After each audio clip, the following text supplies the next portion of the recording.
Good morning, Americans. This is your favorite alien and Bubba here on Saturday, July 20th. Wow, Apollo 11 landed on the moon 50 years ago. Interesting, huh? How easily they forget and nothing was ever done about it? Well, that's another story. But still here and sitting in for Paul Harvey, I want to do a commentary the way he might have done it today. So here it goes. Well, Americans, immigration, the price to pay. Yes, there is a price on both sides for immigration.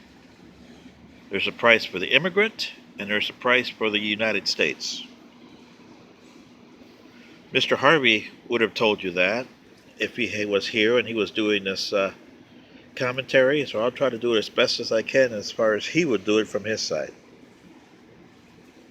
A price to pay from the immigrant, and me being one. And by the way, a resident alien is considered an immigrant. That is the best description of an immigrant you have because he's here permanently. Okay? The price that I paid, I had to be Americanized. I had to be English as the number one language to go wherever you are. Not to promote myself with flags, music, and customs. To be as American as I could be with my adopted country. Because when you're an immigrant, that's what you are. You're adopting the country that you're here. And that's what I did. I adopted my country. Nobody here that knows me can say that I've been around promoting my flag all over the place. I have talked about different ways of doing things that work in my country but may not work here, and here that doesn't work in my country. We had the same things you had in Panama because we were modeled after you guys. So we had a constitution modeled after you to start with. We had rights that modeled after your constitutional rights here. They didn't work big time. Oh boy, didn't they work. And that's why. Because if you try to imprint something from one country to another, it doesn't work there too well. So this is me, okay? And there's a lot of Panamanians that came in that are the same way. You had baseball players. Rod Carew, for one. Ben Ogilvy, for another one, for you baseball players. They're all from my home country. Johan Camargo, who currently plays with the Atlanta Braves. Manny Sanguillen from the Pittsburgh Pirates. And then you had Lafitte Pincay and other jockeys that came in from Panama. And you talk to them, and for the most part, they sound American to you. I mean, I bet you Johan likes his hamburgers if you talk to him here in Atlanta. But this is what I'm saying. That's a price that we have to pay. But Johan isn't an immigrant. He's a baseball player, and he's playing under a visa that allows him to come to work. And that's what he does. His baseball is his work. So that's a different type of visa. That's what you don't understand, Americans. You issue so many visas that you don't get it. And the people stay on those visas. They're not immigrants. They were here on a visa. Educational visa, work visa, tourist visa. Those are different than being an immigrant. But they use those to come in and stay after the visa's done. They become illegal immigrants.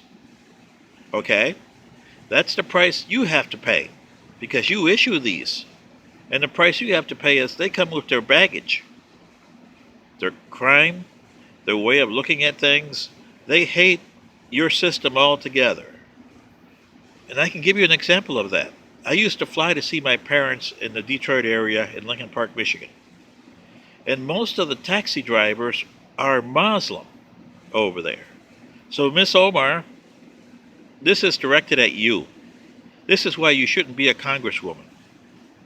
Because these, and most of these were what, 25, 30 years they were in the United States?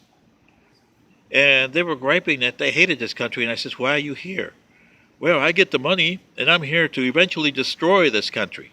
And I used to get that a lot once they knew I wasn't American.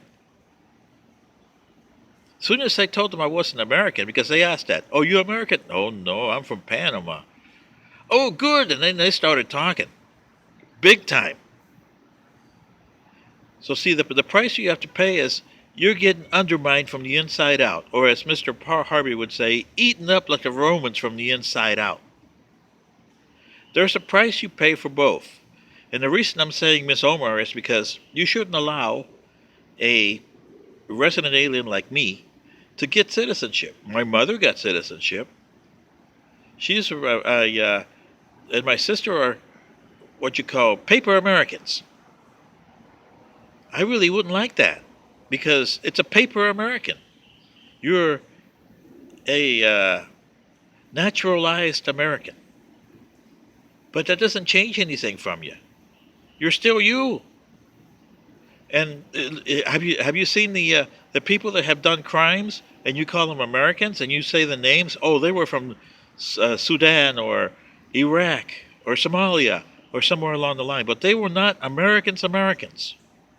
They came in here like Miss Omar did at 12 years old. And look at that. She still dresses as Muslim. You have a price to pay when you get to this country. And you should have a price to pay when you go to another country. Look at your people that go to another country and live there, like in Panama, Costa Rica, Ecuador. You got a lot of Americans, and they're called expats.